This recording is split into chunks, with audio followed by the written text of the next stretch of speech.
to this week's Sculpt and Flow yoga practice, and today's session is going to be a yin style practice with the Sculpt and Flow flare. So I'd highly recommend having a block or two, bolsters, cushions, anything that you find really helpful to support your body. And we will also be supporting our bodies from our core, which we'll get to in a moment. Once you have got your props, we'll start with a brief pranayama or breath meditation, just so you can really use it in your practice. I like to recommend sitting up on a block, whether you're going to kneel or squat. I like to cross the legs, but it's totally up to you.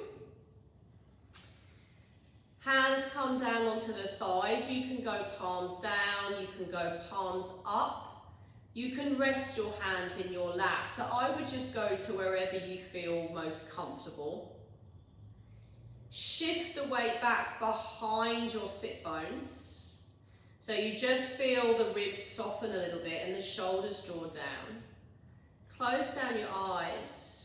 And take your focus to the tip of the nose or between your eyebrows as you set your intent on your third eye. And just start to focus on your breathing. And I'd recommend Ujjayi breath. So this is where you inhale through the nose, you feel the breath travel down the back of the throat, where you slightly constrict the glottal muscles, the ones we use when we whisper. They narrow the throat. And then when you exhale, the breath comes out the body via the same passageway. So back up through that constricted valve, up through the back of the throat, and out through your nose. And if you're practicing that, which I encourage you to as I'm talking, you'll notice you start to get a very gentle yet audible inhale. And a very gentle yet audible exhale. So Ujjayi breath, the sound of the ocean. So if it helps, just envisage a wave rolling into shore on your inhale and rolling out of the shore as you exhale. We'll just take a few more breaths there. So keep breathing as you're listening. This yin style flavor is essentially deep stretching, where we try and relax the muscles enough that the stress of the stretch goes underneath muscle to fascia. Fascia, connective tissue, connects muscle to the bone. So when we stretch fascia, one of the benefits is long-lasting results, because you are stretching your body on a very deep level. So just take a few more rounds as you set this Ujjayi breath into the body. We will be opening up through your hips, particularly today, your shoulders and your back. So main areas of focus, areas that can get rather tight in all of us. And we'll be starting with a little bit of ab strengthening. So I would encourage you in your yin, even though it's about relaxing, to still find a sense of engaging in your core to support your movement so you don't flop into your joints. Ironically, those of you who are more flexible, this is particularly for you, because a yin style practice without that mindfulness in your center can actually irritate your joints because you'll flop into them. So we're trying to help you create space around your joints and support around your joints. So when you feel ready, you're going to finish that last breath out. Come to place your block to one side and just gently lie down onto your back. Now send some focus from your pubic bone up to your belly button, like there's a zipper there. You breathe in And as you breathe out, you zip your tummy muscles up from your pubic bone to your navel. So that place in your body is scooping in and up. Pop your hands behind your head. Take the legs to tabletop, shins parallel to the ceiling. Breathe in. Exhale, curl up, shoulder blades off the mat, pulse your upper body. 8, 7, 6, 5, 4, 3, 2, one more set. Pulse, 2, 3, 4, 5, 6, 7, 8. Head down, feet down, just take a few breaths. Notice if your ujjayi breath goes out the window when you're doing ab work, or any time you're thinking about engaging your core, do you hold your breath? Which unfortunately means you're not engaging your core, because those lower ab muscles don't respond well to held breathing. You've got to breathe to get those ab muscles firing. One more round, let's do it the same. Notice what your breath gets up to. Hands behind the head. Inhale. Exhale, curl on up, and we pulse. 2, 3, 4, 5, 6, 7. One more set. Pulse. 2, breathe. 4, 5, 6, 7, 8. Head down, squeeze those knees in. Now when you're ready, just gently turn onto your tummy. We're going to start here with a shoulder stretch. I'll be starting with the left shoulder, so I'll be facing you. It will make sense in a moment. I would recommend, when you see what's happening here, to stretch the shoulder. That means your chest, your face is facing the monitor, so you can just see me properly, certainly in this first side. So your arms go out to the side like aeroplane wings. In order to face you, I'm going to be stretching my left shoulder, lifting my right leg. So I gently lift my right leg and I ease or roll back into my left shoulder. There's no right or wrong place for the right leg, just where you feel stability. So you could bring your knee down if you need to. Personally, I like to be about here. I've got my foot flat on the floor. Now, when you're stable, focus on what's my left arm, the one that's away from your body, and come up onto the fingers and pedal or reach your hand further away from your body. Your right hand you can have in front of the chest. Wherever you feel stable, just watch your upper trap so your shoulder's not eating your neck. Stay where you are and find that breath and the gentle scooping of the tummy. So the arm that's outstretched, what I've invited you to do is just essentially reach it away from you more. So what you'll get is a stretch through the pec, and then you're also getting a big stretch through your scapula, through your upper back. Deep, full breathing here. Now, one of the yin theories is that it takes at least 2 minutes for the muscles to relax sufficiently enough for us to stretch fascia, to get underneath the muscle to the bone, which is what I mentioned in your pranayama exercise a moment ago. So we'll be doing at least 2 minutes in every shape. If we hit the 2-minute mark and you're simply not ready to move, then you can, the beauty of online is you can pause me. So if I invite you to move and you're not ready to move, you feel like you're really kind of getting somewhere, certainly through that outstretched arm, then just pause. We've just moved through halfway, so I will tell you in every single shape when you're halfway so you can get a feel for where you're at. And I will also give you a countdown. Notice now if you're scooping. So really gently, as that lower tummy area draws in and up. So your exhale automatically associates with the activation of your core, which isn't a brace, which isn't pushing, which definitely isn't holding the breath. So long, full, deep breaths and a sense of scooping that lower abdomen in and up on the out breath. In a moment, I'm going to start counting you down, and I will invite you to just ease into the other side. If you need a moment in the middle, if you feel your shoulder needs a moment, you would just bring your arms down by your side, palms up, and relax there in the center. For 5, 4, 3, 2, and 1. So you would gently come back to center. If you need that rest, it would look a little bit like this. Palms up, heels flop open, you bring a cheek to the mat.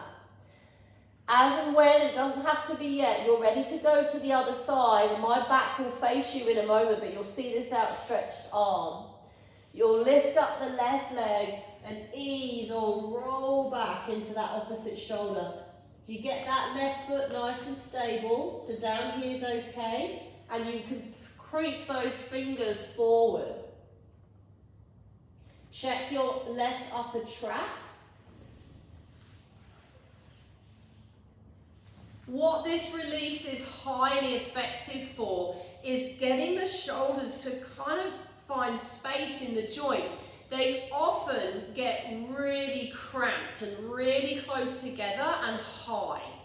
And then we can't breathe properly. So the chest gets tight, the neck gets tight.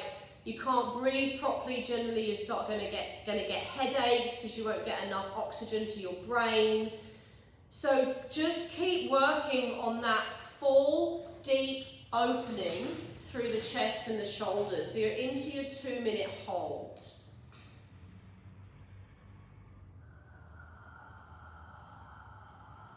If now and again it feels really good to send a breath out through the mouth, I really encourage you to do that. It's not as if it's not yoga if you're not doing this perfect ujjayi breathing all the time. What makes it yoga is that you keep coming back to the breath, getting it as slow as you can. In moments of intensity, feeling as if you are working on your nervous system to keep it calm. We avoid going into fight or flight response, adrenaline fueled responses, where you'll start probably feeling yourself getting heightened, a bit tingly in the fingertips and the feet, which is the body's preparation to run. That's what that is, running away. So you're feeling this deep sense of anchoring and centering. We're just moving through halfway.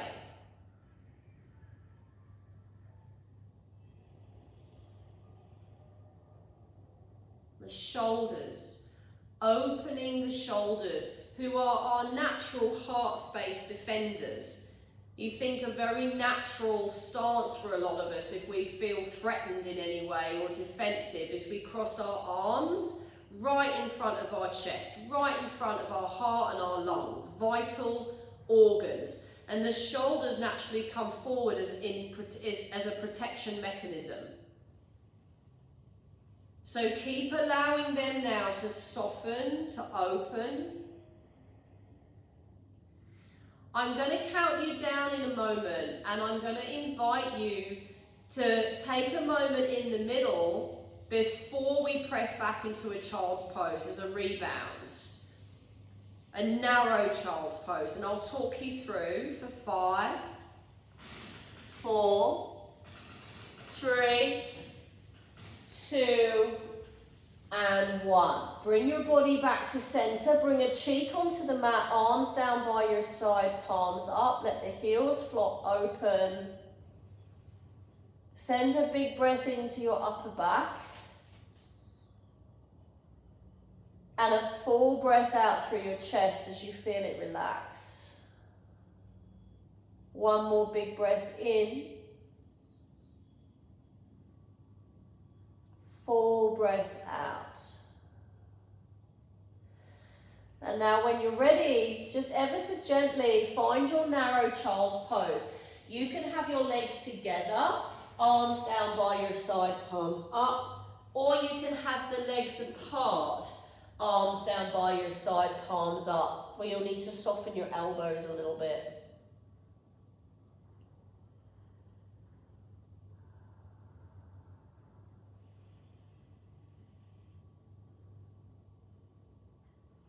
Take a few breaths there.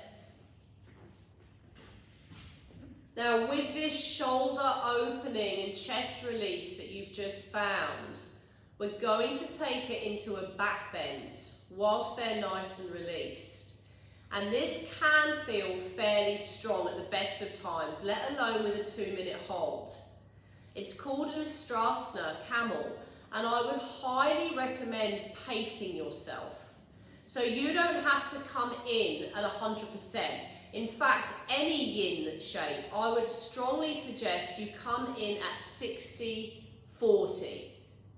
maybe even 50-50. So 60 intensity, 40 space. If you come in at 100%, there's nowhere left to go. It can get very, very tricky to stay calm because your body is already at its edge. Take a big breath in and a full breath out. Now when you're ready, just gently come up, and I would highly recommend doubling over your mat here. And you'll stand up onto your knees, tuck your toes under at the back.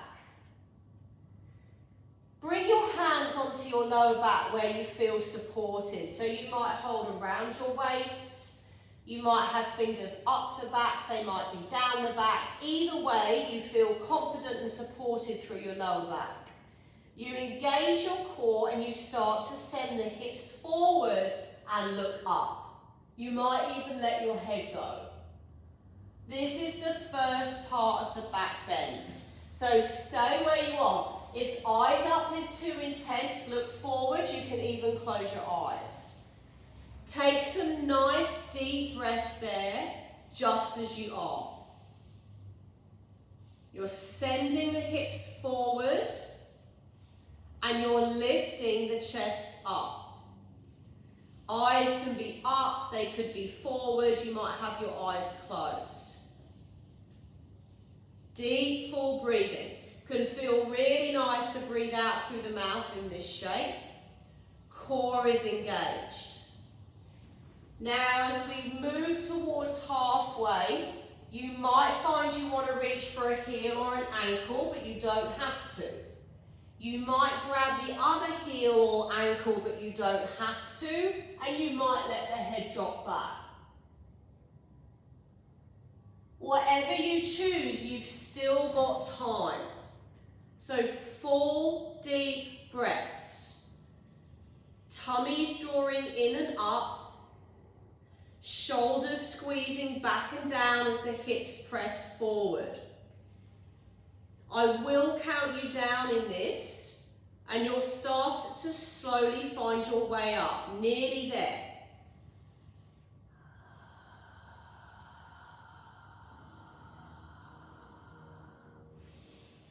For 5, 4, 3, 2, 1. Now hands back onto the lower back, slowly up, head comes up last. Take a seat. Focus on your breathing.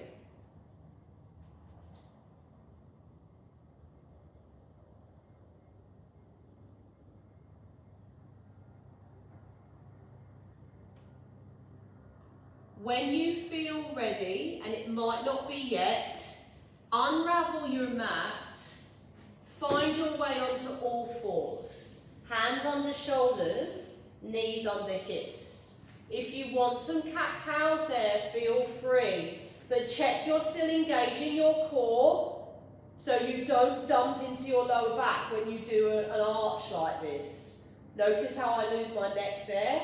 So I'm engaging in my center. You bring the spine to neutral. We're going to come into our hip opener called Sleeping Swan. Check your blocks not too far away. You take the right leg back behind you, breathe in. Foot to the hands as you breathe out. Now you heel toe right foot over to left wrist. You might like to use a block in this. You bring your knee to the edge of the mat, sit your bum onto a block.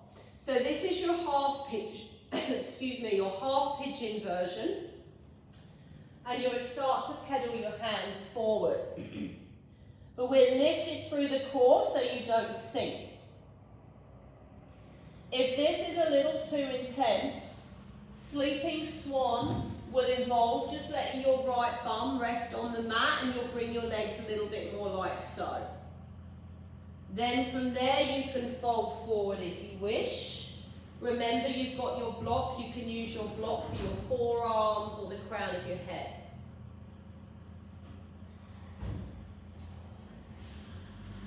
Into that nice 2-minute hold.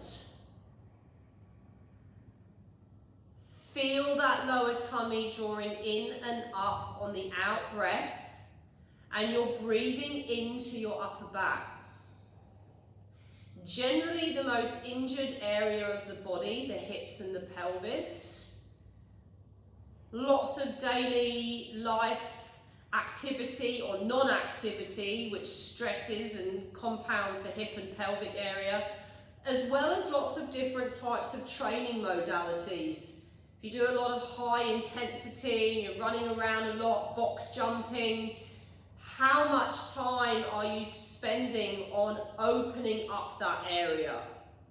Because being fit does not necessarily mean that our joints are healthy. So as you're exhaling, try and release your bum. Try and allow yourself to soften, but feel the lower tummy gently drawing in and up. You've just moved through halfway.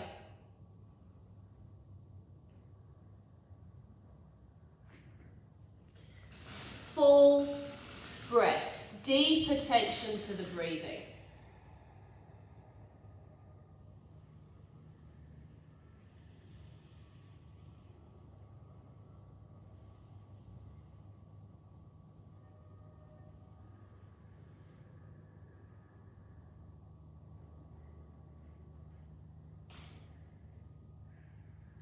Now I will count you down in a moment once again, and up to you if you would like a recovery shape or whether you're going to come straight to the other side. I'll take you through a few recoveries. It'll be back in that 4-point kneel with some cat-cows.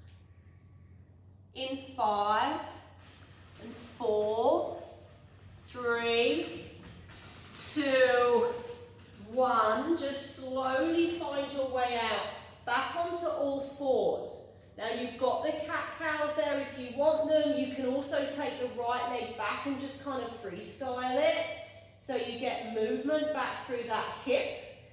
When you feel ready to change sides, we'll just gently ease our way in. There's no rush. You've got the block if you need it. If you find that's a little intense, you can sit down onto the left glute and swing the right leg around. You would breathe in and then just gently pedal the hands forward.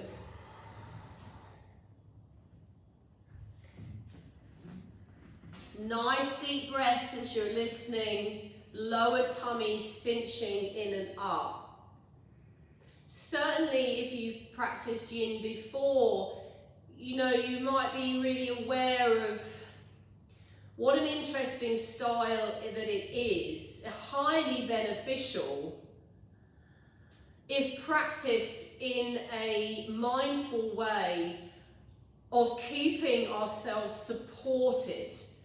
So particularly if you're very flexible and you feel yourself sort of flopping into the joints, I would be really conscious of that in terms of the long-term results that that might give you. Are you getting space in there?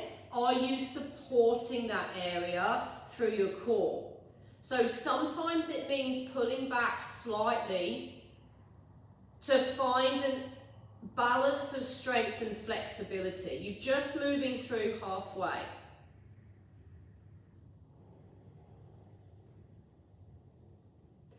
Now and again, send some breath into your back body, particularly your upper back. because that area gets strong in a lot of us and also rather tight. And if you just flop into it now, you'll be pushing the chest forward, the ribs will stick forward and the belly will hang out. So that gentle pulling in the abdomen will create support and strength around your upper back and your chest. That area that we've worked on, so we want to keep that area nice and active, open but active.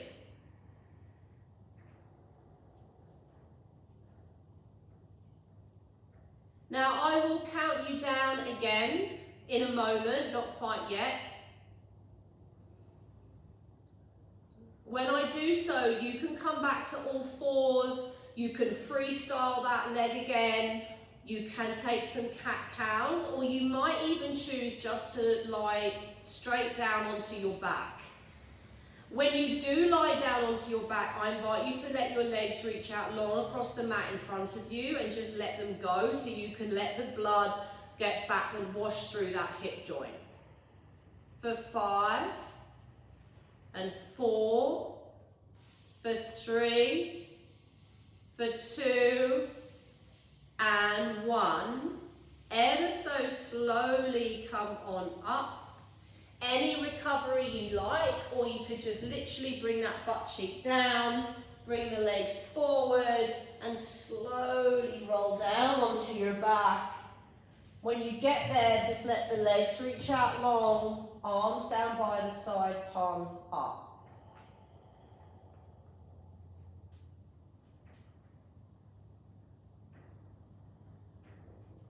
Close down your eyes.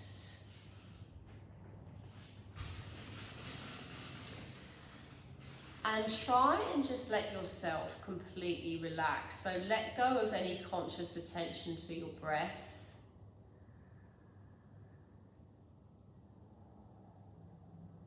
Any conscious attention to your core.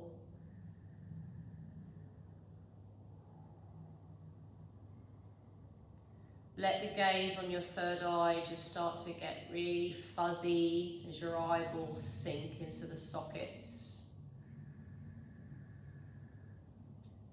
Fairly powerful areas of the body to stretch and open. Hips, back, shoulders, which is obviously connected to the chest and the upper back. So as you lie here now in this rest, can you imagine your shoulder blades spreading apart across your upper back?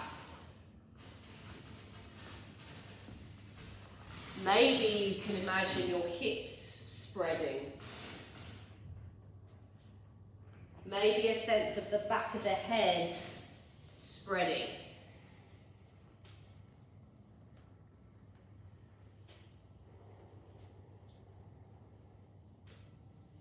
If your phone is handy, I highly recommend setting your stopwatch for 5 minutes. If there's a time, or even 10 minutes. If there is a time for an extended Shavasana, it's after a practice like this. So just take a moment or sneak a peek at the time. And ideally, 10 minutes from this point.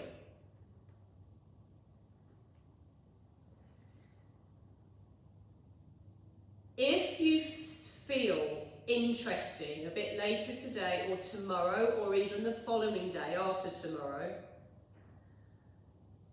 maybe a little more sensitive, or you have a reaction to something in a way that surprised you, and you're trying to put your finger on what that's about,